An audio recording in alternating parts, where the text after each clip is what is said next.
vegetables, and so I was going to get into systems. Yeah. And so this is the most god-awful taste. I think it tastes great. Now I will say, no, seriously, when I first started drinking it, because it's a huge thing of powder in this, but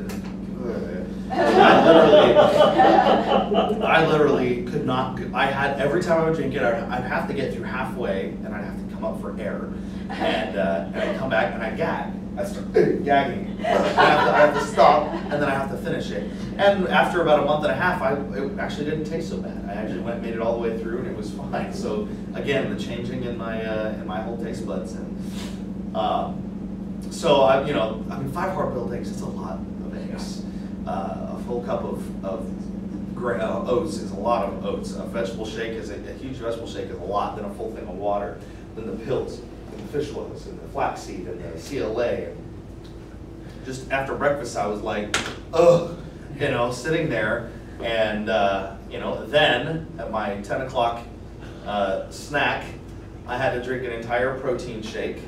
Plus, I was allowed some vegetables or whatever else I wanted as far as vegetables went. Then for lunch, I'd have a full chicken breast, a full helping of, full helping of vegetables, salad, a protein shake, more fish oil, more, did I take CLA at that point? More CLA probably. Then at 3 o'clock, I had another protein shake. I'm seriously, I'm just like, trying to get this stuff down. Then for dinner, I would have either tilapia or I hate fish with royal, fiery, burning passion, and I had to eat it every single day.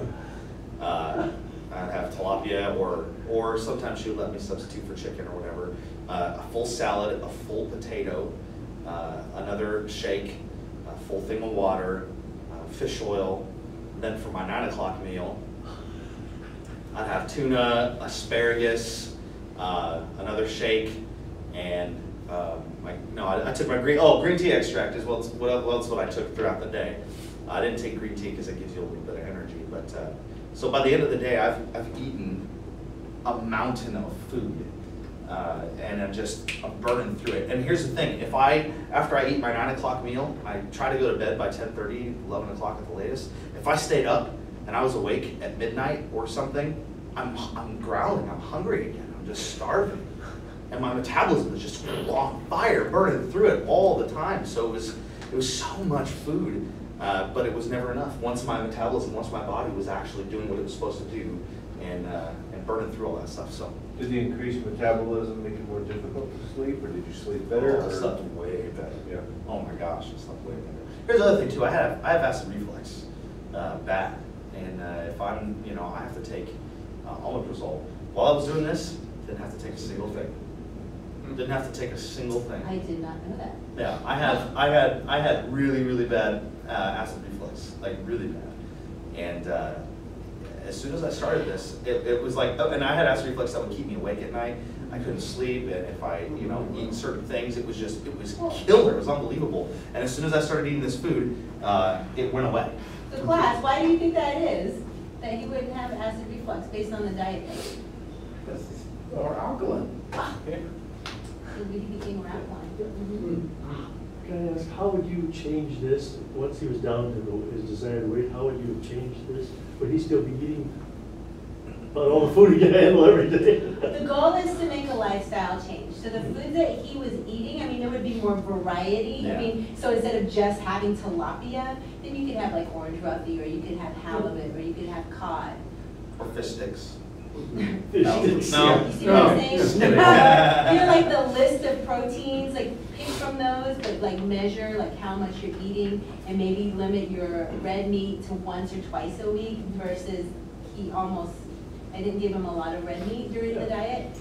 So I ate a lot of red meat. I'm a steak guy, and man. But what's your blood type? I can kill a steak. I think I'm O negative. Yeah. So. Cool. Yeah, thanks for letting me come in and share it. I'm happy to. Thank you. Yeah, my pleasure. I'm telling you, she knows what the heck she's talking about. And there were times I just wanted to reach through the phone and just leave me alone, Ditto. But no, was bad, and it, you know, but you know, it's definitely this stuff. And when we're talking, you know, we bring this all back around to a vocal perspective. Man, your vocal health is so dependent on what you put in your body and how hydrated you are and the kinds of things that you're fueling yourself with. It really, really is. And you see guys like Luciano Pavarotti, who's one of the best opera singers ever, and he was, you know, grossly obese. But when you look at the things he put in his body and the way he ate and the way he hydrated himself and the way he took care of, you know, if he had met Priscilla, he would have lost a lot of weight. But you know, it's so important to make sure that the stuff you're putting in your body is right, especially if you're a musician or vocalist. So, it's key. Awesome. And I know, okay, so just to kind of give you, we have a few minutes. So tomorrow, Kip Buckner is going to be our special guest. So he's going to come in. I'm so excited because he's got such a busy day tomorrow, but he's going to come in.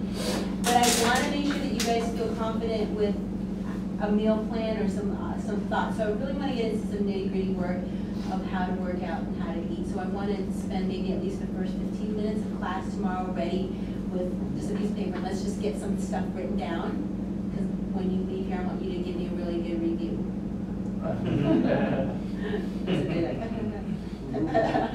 So I live fairly sparse existence.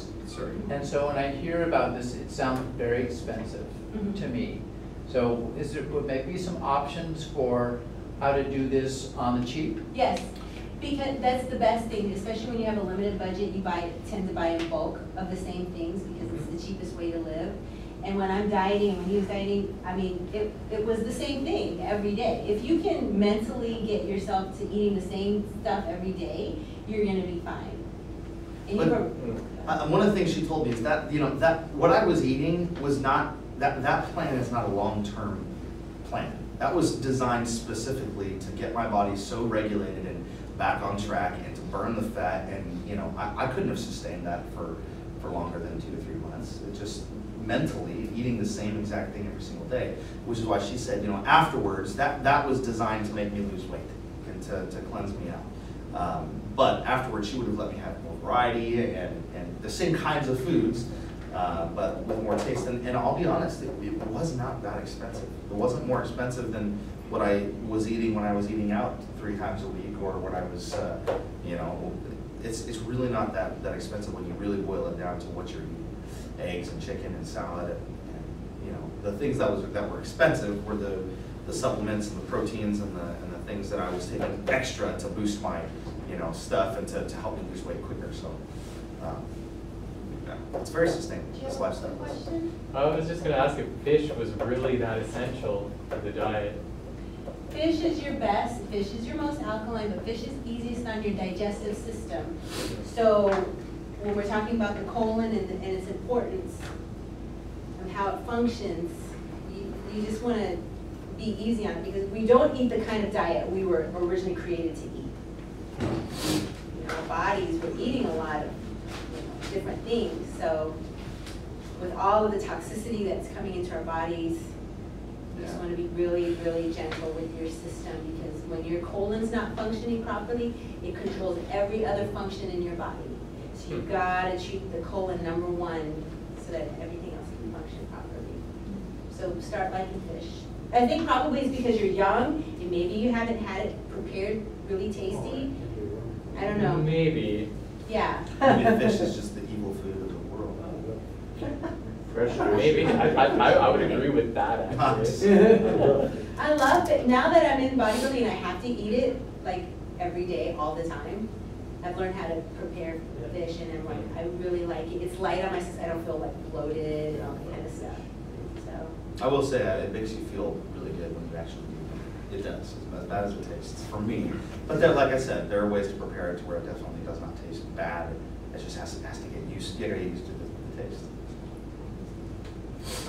Well, cool. Thanks, guys, for letting me come in. I appreciate it. Were you part of the that? Part of the what? The contest?